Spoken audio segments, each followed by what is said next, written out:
my compadre, another great friend of mine from NFL Game Day Morning. Good to see you, Michael Irvin. Hey, man, good to be here, man. This is great. And look who's to your left for all 3 hours we have him. Playmaker. JB Smooth. Yes. And the Playmaker together here on the Rich Eisen Show. JB was clean last night. Yeah, tell me, how would you rate his level of popularity walking around Listen, that man, I'm telling you, everything, just everything. He understands it all, man. Everybody was all over JB, and he walked in dressed the part. You know, and I had on this clean casket green suit, right? I was clean. And it's what, when we walked in, Rich, everybody else had on these dull blues. I said, this is opening night. JB Smooth and I, we're the only one got it right. We got it right. Right. We are the only ones got it right, man. That's what I appreciate, my brother. You Always know my what I brother, mean? man. It's a good man right here. Casket clean green. Casket clean. Yeah. It was beautiful. Yeah, that's what I did. I saw him in the lobby of the hotel. It was beautiful. Yes, we did. Absolutely beautiful. Did I see you touch Edelman's beard? Did I see that last night? Yes, yeah. You know, I'm a man comfortable with who I am, and obviously Edelman is a man comfortable with who he is. So we can, beard touch sometimes and everything. Just to see how that all went That's down? my dude, though, man. Hey, I love that dude, man. But he's not 88. I mean, I know. I want him to get his numbers changed, but they won't do it. But I just love the way, because, you know, you go 4 years in your career, and you catch 69 passes in 4 years, and then you start just turning out 100 receptions a year. I mean, you hear me say it all the time, I judge men on distance travel. That tells me something about the type of dude you are. That's why I just love the dude. Well, let's talk about Julio Jones, because I know you love him too. And Del Tufo, play the drop, because I got somebody tweeting at me saying we don't talk enough about the Atlanta Falcons, which is ridiculous, because if we didn't, then why would there be a Rich Eisen show drop where we're basically saying, what are you giving? Del Tufo, you're giving me the 1 second thing? Yeah, a little problem. Hang on a second. Hand up. Your hand up. Get a foul. Have we been able to tap dance enough for you to actually get that drop? Stand by. No, Illegal I had a motion. problem. What's your problem? What's your problem? It locked up for a second. Now, what locked up? You locked up? That pressure's on right now, baby. This thing's on loud, buddy. Clock is running. Here we go. Feel what them kickers feel like right now. Yes, sir. Your daily reminder, the Atlanta Falcons are also in Super Bowl 51. I still got it. Freeze the got it. My gosh. I missed the first one. I mean, the second one. what was the temperature of that mess right there? It was hot. How can That is pressure, though, ain't it? Can Oh, yeah, Belichick, Mike, yeah, I know that. can Belichick and Patricia take him out of this game? Julio Jones? Man, I tell you what, it is hard, man. This dude here is everything. He's a beast. He can outrun double teams. And if they really are able to take him out, then you got to say, how could you allow that, Kyle Shanahan? This dude, you cannot allow that. And they do a great job of moving him around. So it's going to be a great cat and mouse battle in trying to stop Julio Jones. That touchdown he scored against Green Bay was the, That's a 7-yard gain for a lot of guys. I'm just sitting here thinking, since, we first showed up here at the NFL Network in this town at the Super Bowl between Brady and the Carolina Panthers 14 Super Bowls ago, that might be the most grown man touchdown I've seen. Yeah. Grown man. Yes, indeed. Beating you off the line, going to pound you off the line, and then stiff-arm two dudes who are paid to take you down. Yeah. To make it 24-0, to basically, was it 31-0? I forget. It was over. When that happened, it was essentially over. That he's a man amongst children. That's what it looked like. He's a man amongst children. Now, that being said, now, right here, most guys, that's a tackle over here. He outruns that. He outruns this and just, child, sit down. Sit down. Man. Just sit down. Let me do what I got to do. You know what I mean? The dude's a beast, man.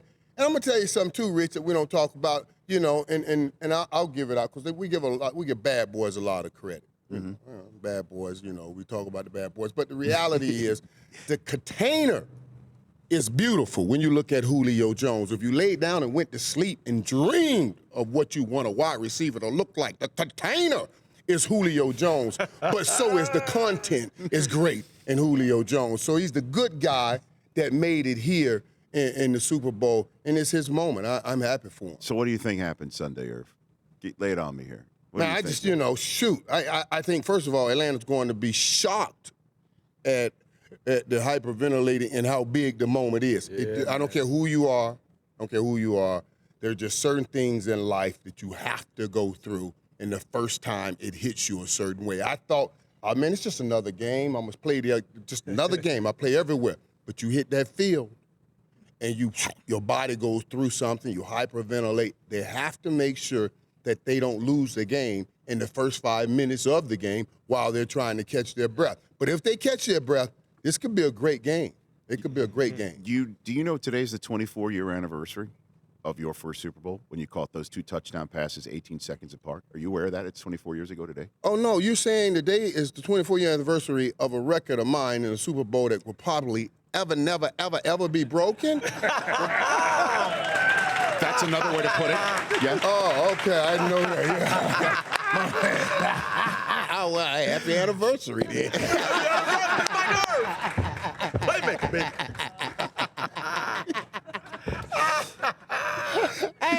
I love a live audience. You do? I love a live audience, man. You know, it lifts me up. You know what I mean? Like, it lifts me up. I love, okay, man. No, it's funny because yesterday was the 17-year anniversary of Marshall and Kurt winning their Super Bowl and the 1 yard short. And Marshall saying how he came out of the tunnel all fired up, and then he lost his breath. He hyperventilated, and he's thinking, like, what in the hell is happening to me here? Because that's never happened to me before, college or pro. Right. And then he's like, oh, okay, it's Super Bowl. Because you're supposed to be the man. You're the man, and I'm out here. I got my guys. Mark Emmett and I walked out. We always walked out together on the field going to the Super Bowl. And right before we play, and every game we always hit here and give me 2 fingers here, JB. It means double trouble. We're going to go do this. We're winning the game. We got our boys. And we hit that field, man. And it was whoo, and my knees buckled. I looked at Emmett. Emmett looked at me. I said, you felt that? He said, yeah. I said, ooh. He said, don't say anything to anybody. I promise you, we were like, man, if they know we scared, then we ain't got a chance. You know, it was like, I'm telling you, you cannot avoid it. It's going to happen.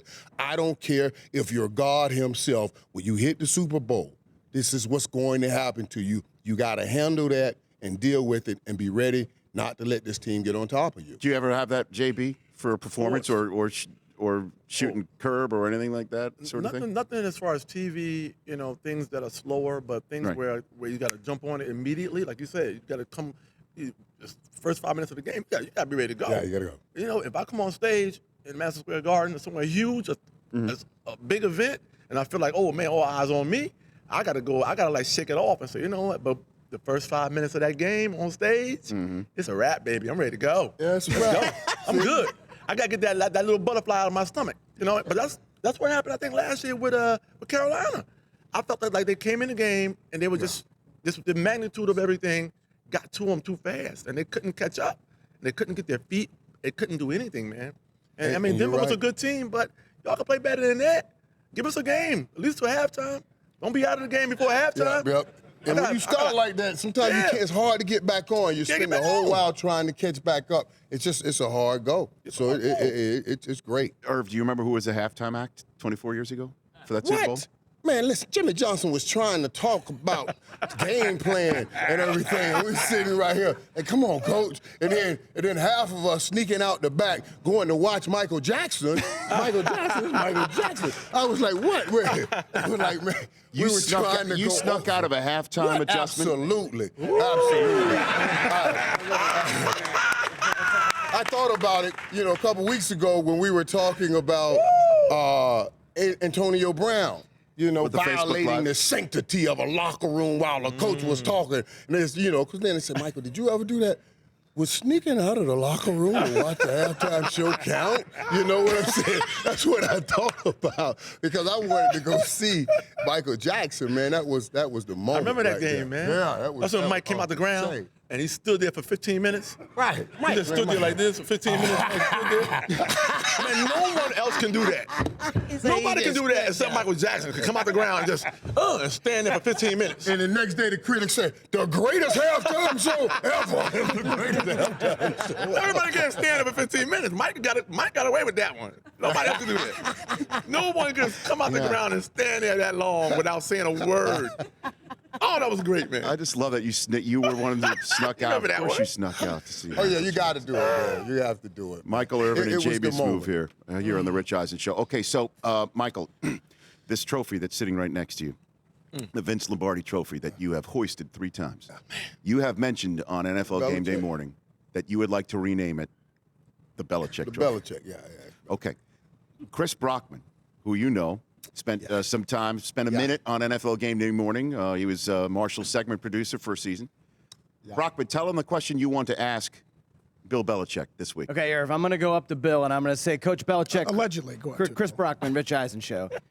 Some members in the media, including 3-time Super Bowl champion Michael Irvin, have suggested that if you win a 7th Super Bowl championship, your 5th as head coach, that there be a movement to rename the trophy from Vince Lombardi to Bill Belichick trophy.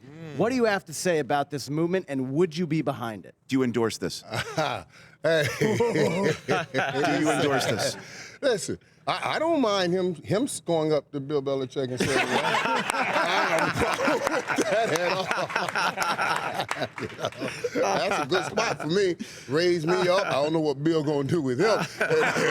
You know, and coach, he'll never say it because he respects Lombardi and everything, and rightfully so. But you can say what you want. You can talk about how you want.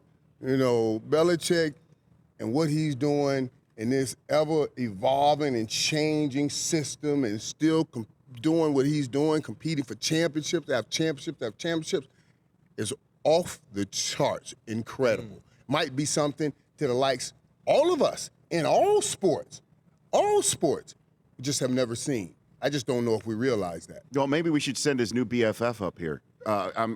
Does our broadcasting crew have the tape that we played in the first hour of J.B. Smoove questioning Bill Belichick at last night's media session? I'm talking, brother. They're BFFs right now. J.B. Smoove and Bill Belichick. Connected. Yeah. This was last night at the media session. To the rock. Check it out, Irv. Here we go. Hey, Larry David made a quote. He says he's a big fan of yours. He told me to tell you hello. Appreciate Curb Your that. Enthusiasm. It's one of the greatest shows. Oh, he loves you. Greatest show on TV. He I loves love you. what he does. He loves you, man. He said That's that hysterical. he's a big fan. He would love to have you on the show. I watched that, well, maybe not in season, but off season. Yeah. At least 2 a night. He said he would love to have you on the show, but he's not sure if you would do a great job. I said, this guy's great. Dry humor Yeah, is do a cameo. Offset him? Can we offset? Do a cameo, please. And you're a tough cookie, man. Yeah, tell him to call. Where's my agent? That guy just left here. But tell him to give me a call. I'll tell him. You're a tough cookie, man. What cookie would that be?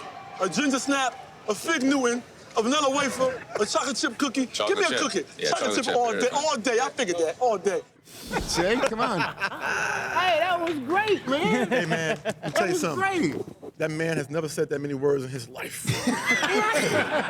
Right. And he led conversation. I mean, he asked you a question. Took control of it. That's all right there, man. You don't see that crosstalk. Belichick cross-talking over somebody, brother. See that. We cross-talked. All right, you've got to get him now. You've got to get him in that something cameo. like that. You've got Oh, to. We've got to get this done. I'm gonna call Larry today. Larry, get this man on the show, man. LD can handle it. LD can handle that it. guy. And LD Telling can you, close that deal. Irv, I will see you at our show meeting on Friday. Yes. Sharp at 2:30 p.m. Wait, you let me go without telling me about what happened to JB. Okay. In the television-only block, we're about to break down J.B. Smoove. Yes. Getting broken down by our next guest, Aeneas Williams. Oh my God! With I want Kurt to Warner see throwing that. him a pass. Hey, When I first walked in, I said, "Aeneas, did you let the man catch the ball?" He said, "No." Wait a minute. I said, "What do you mean?" Is he a Hall of Famer? Yeah. He had the jacket on. I know. I'm going to take questions that I know already. Is he a Hall of Famer? Yes. Am I a comedian? You're a Hall of Fame comedian. I'm a Hall of Fame comedian. Yeah. Did I play in junior high school? Yes. Yes. Okay. Did I get open on that first route? Eventually. Was he holding me or was he not holding me? My jacket got wrinkled. I came and found my wallet. My wallet is missing right now. My cell phone, my wallet is gone. That man was holding me. He was in my pocket. He was in my pocket, first of all. Aeneas Williams is coming up and I didn't next. have my cup on. I didn't have my cup on. Does Aeneas Williams have J.B. Smoove's wallet? Oh my God! All right, we'll be doing that in our television-only segment coming up next, which will be available on our app. Check out our app throughout the day. The Rich Eisen Show, weekdays at noon Eastern on Audience.